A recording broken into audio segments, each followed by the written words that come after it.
പ്രമേഹം ഭക്ഷണം കൊണ്ട് മാറിപ്പോയാൽ ഈ ഫാർമസ്യൂട്ടിക്കൽ കമ്പനികൾ 1000-1500 കോടി മുടക്കി ഉണ്ടാക്കി വെച്ചേക്കുന്ന ആശുപത്രിയൊക്കെ ഇടിഞ്ഞ് പൊളിഞ്ഞ് തകർന്ന് ചീട്ട് കൊട്ടാരം പോലെ തരിപ്പണമാകൊണ്ട് പ്രമേഹ രോഗി പഴം തൊട്ട് പോകരുത്.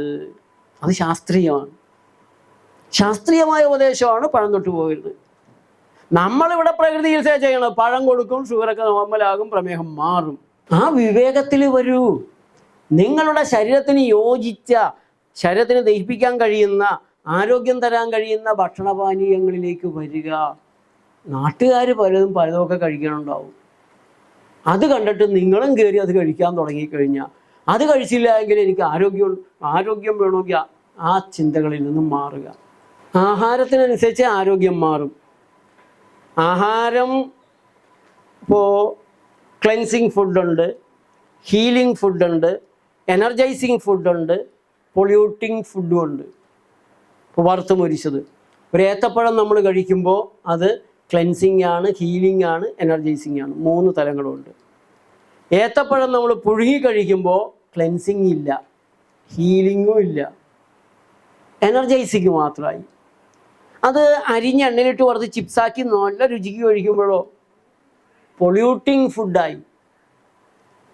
Living food, dead food and ghost food. കരിമ്പിൻ്റെ നീര്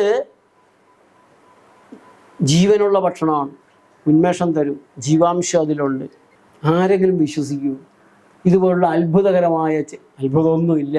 പ്രകൃതി കരുണാമയിയാണ്. മനസ്സിലാക്കുന്നില്ല നമ്മളെന്ന് എന്ത് ചെയ്യും? നമ്മൾ ഈ കച്ചവട ശാസ്ത്രത്തിൻ്റെ കെണിയിൽ പെട്ടുപോയി. അതിൽ നിന്ന് രക്ഷപ്പെടണം. ഇതൊരു ജനകീയ വിപ്ലവമാണ്. കേരളത്തിൽ നടന്നു വരുന്ന നിശബ്ദ വിപ്ലവമാണ് നമ്മുടെ പ്രകൃതി ജീവന വിപ്ലവം. അതിനെതിരെ വലിയ ശക്തികൾ, ഈ മരുന്ന് കമ്പനിക്കാരും ആരോഗ്യ വകുപ്പും ആശുപത്രികളൊക്കെ നമ്മളെ ഇല്ലാതാക്കാൻ എല്ലാ തരവും നോക്കുന്നുണ്ട്.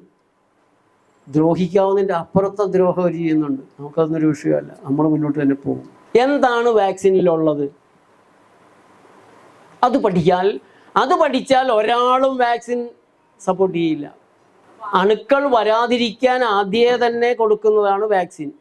ഇത് പട്ടികടി കിട്ടിയതിന് ശേഷം കൊടുക്കുന്നതിനെ വാക്സിൻ എന്ന് പറയാൻ പാടില്ല. അതിൻ്റെ ട്രീറ്റ്മെൻറ്റ്, വാക്സിൻ എടുത്ത ആളുകളും മരിച്ചുകൊണ്ടിരിക്കുന്നു. പത്രങ്ങളിൽ സ്ഥിരം വാർത്ത വരാറുണ്ട്. നായ കടിയേറ്റ് മരിക്കുന്ന ആളുകൾ ഈ വാക്സിൻ എടുത്തവരും മരിച്ചുകൊണ്ട് തന്നെ ഇരിക്കുന്നുണ്ട്. കൃത്യമായി അതിൻ്റെ കണക്ക് അവർ പുറത്തു വിടുന്നില്ല. നായയൊക്കെ കടിച്ച പേനായാണെങ്കിൽ മരിക്കേണ്ടവർ മരിക്കുന്നുണ്ട്. പാമ്പ് കടിയിൽ 100 പാമ്പ് കടിച്ചാൽ 80 പേര് മരിക്കുന്നു.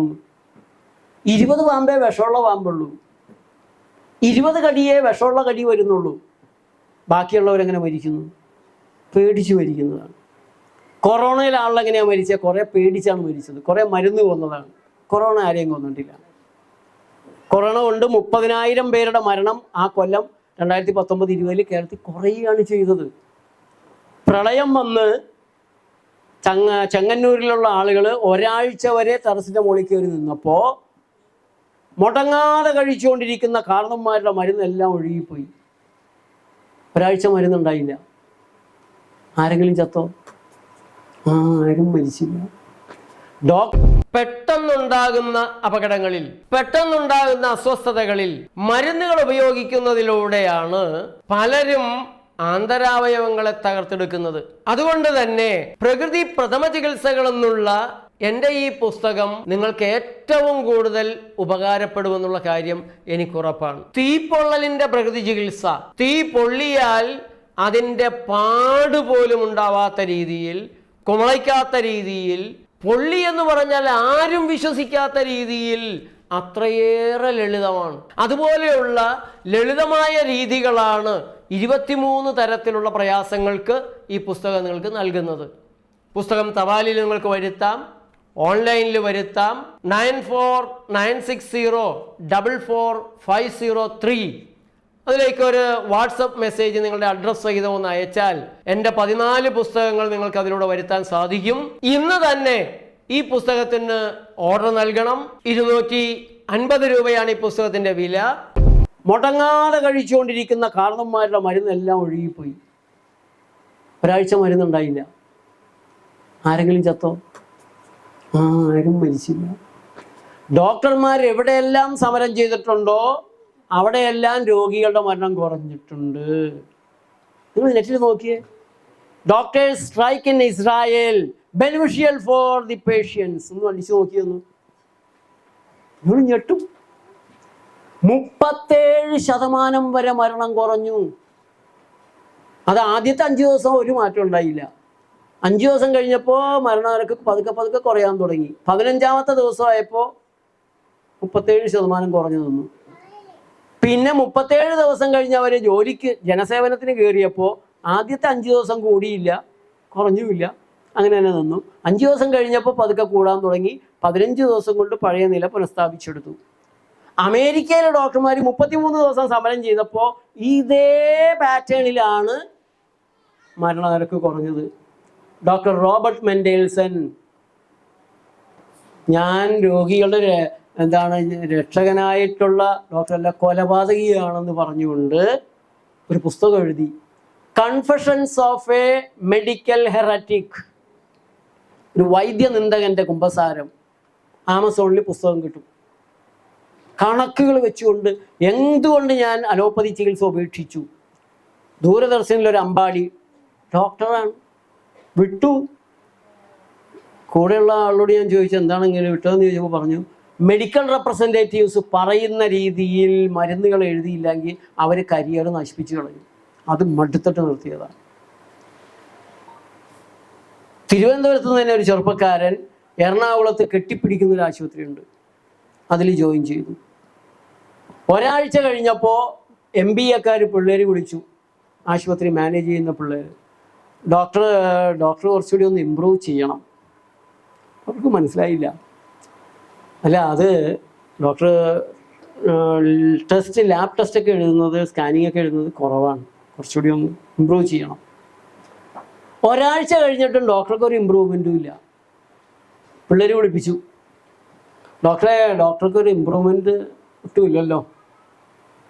ഞാൻ എഴുതേണ്ട പോലെ എഴുതുന്നു, ഡോക്ടർമാർ എഴുതുന്ന പോലെ ഡോക്ടർ എഴുതണം. അടുത്ത ആഴ്ചയായിട്ടും ഡോക്ടർ നന്നായിട്ടില്ല. പിള്ളേർ വിളിച്ചിട്ട് പറഞ്ഞു, ഡോക്ടറെ അതേ ഇങ്ങനെ പോയാൽ ശരിയാവില്ല. നമ്മൾ ഈ മെഷീൻ, സ്കാനിങ് മെഷീനൊക്കെ കോടികൾ വിലയുള്ളതാണ്. അത് മരുന്ന് കമ്പനിക്കാരും കൊണ്ടൊന്ന് വെച്ചിട്ടുള്ളത് ഫ്രീ ആയിട്ട് വെച്ചേക്കുകയാണ്. കരാറ് ഇത്ര 1000 രൂപയുടെ കെമിക്കല് ഉപയോഗിച്ചാൽ മതി, അതനുസരിച്ച് നമുക്ക് പോയേ പറ്റുള്ളൂ. അടുത്ത ആഴ്ച പിള്ളേർ വിളിച്ച് പച്ച ചീത്തയാണ്. ഡോക്ടർ റിസൈൻ ചെയ്തു. ഇത് ആത്മീയ ആശുപത്രിയുടെ കാര്യമാണ്, വിശ്വസിക്കുമോ? നിങ്ങൾക്ക് ഒരു ഡോക്ടർ തരുന്ന ആൻറ്റിബയോട്ടിക്കും മരുന്നുകളെല്ലാം കൂടെ ബ്രിട്ടനിലെ ഒരു ഡോക്ടറെ കാണിച്ചാൽ അയാൾ വലിച്ചെറിയും മുഖത്തേക്ക്. ബ്രിട്ടനിൽ നിങ്ങളുടെ സുഹൃത്തുക്കൾ ആരെങ്കിലും ഉണ്ടെങ്കിൽ ചോദിച്ചോ, കൊച്ചിന് പനിയാണ്, നാളെ രാവിലെ ഡോക്ടറുടെ അപ്പോയിൻമെൻറ്റ് വേണം. എപ്പോഴാണ് തുടങ്ങിയത്? അയ്യോ 2 മണിക്കൂറായി, 6 മണി, ഇപ്പോൾ 8 മണി, 2 മണിക്കൂറായി. 3 ദിവസം കഴിഞ്ഞിട്ട് കൊണ്ടുവന്നാൽ മതി. പനിക്കൊന്നും ഇതുപോലെ ഇങ്ങനെ 4-5 കുത്തും കുത്തി കൊലപാതക ചികിത്സ നടത്തില്ല അവിടെ. എന്നിട്ട് ബ്രിട്ടീഷുകാർ പോലെ ചത്തുപോവുക. ഒരു ഹാർട്ട് സ്പെഷ്യലിസ്റ്റിനെ കാണണമെങ്കിൽ 1 മാസം 2 മാസം സമയമെടുക്കും. എന്നിട്ട് ബ്രിട്ടീഷുകാർ പോലും ചത്തുപോകണല്ലോ. ഇവിടെ നെഞ്ചുവേദന പോലെ തോന്നിയ ഉടനെ തന്നെ ആശുപത്രിയിലേക്ക് ചെല്ലും. അവിടെ ചെന്ന് കഴിഞ്ഞാൽ പിന്നെ നടക്കാൻ പാടില്ല, നിങ്ങൾ കുനിഞ്ഞൊരു കിണ്ടി വെള്ളം പോലും എടുക്കാൻ പാടില്ല, കയറ്റി ഉന്തിക്കൊണ്ട് പോകും. ഒരു അരയെ കിട്ടിയല്ലോ. 2 സ്റ്റെൻറ്റ് ഇട്ടിട്ട് 3 ലക്ഷം രൂപയും മേടിച്ച് പുറത്തേക്ക് വിടും. ഈ സ്റ്റെൻറ്റ് നിങ്ങളെ രക്ഷിക്കുമോ? ഈ സ്റ്റെൻറ്റ് നമ്മളെ രക്ഷിക്കുമോ? എന്തുകൊണ്ട് ഹാർട്ടിൽ പ്രശ്നം ഉണ്ടായി, ആ കാരണം മാറ്റാത്തിടത്തോളം സ്റ്റെൻറ്റ് ഇട്ട് കഴിഞ്ഞാൽ ആരെങ്കിലും രക്ഷപ്പെടുമോ? കുറേ ആസ്പിരിൻ ഗുളിക കഴിക്കും, ബ്ലഡ് തിന്നർ. പാലും വെള്ളമാക്കിയാൽ പാലിൻ്റെ ഗുണം കിട്ടുമോ? ബ്ലഡ് തിന്നാക്കി നേർപ്പിച്ചു കഴിഞ്ഞാൽ തലച്ചോറിന് വേണ്ട പോഷകം കിട്ടുമോ? ഒരു റോഡപകടത്തിൽ പറ്റിയാൽ കിട്ടുമോ ആളെ?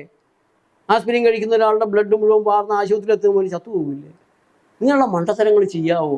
ഇത്തിരി കുമ്പളങ്ങാതിരി കുടിച്ചാൽ മതി.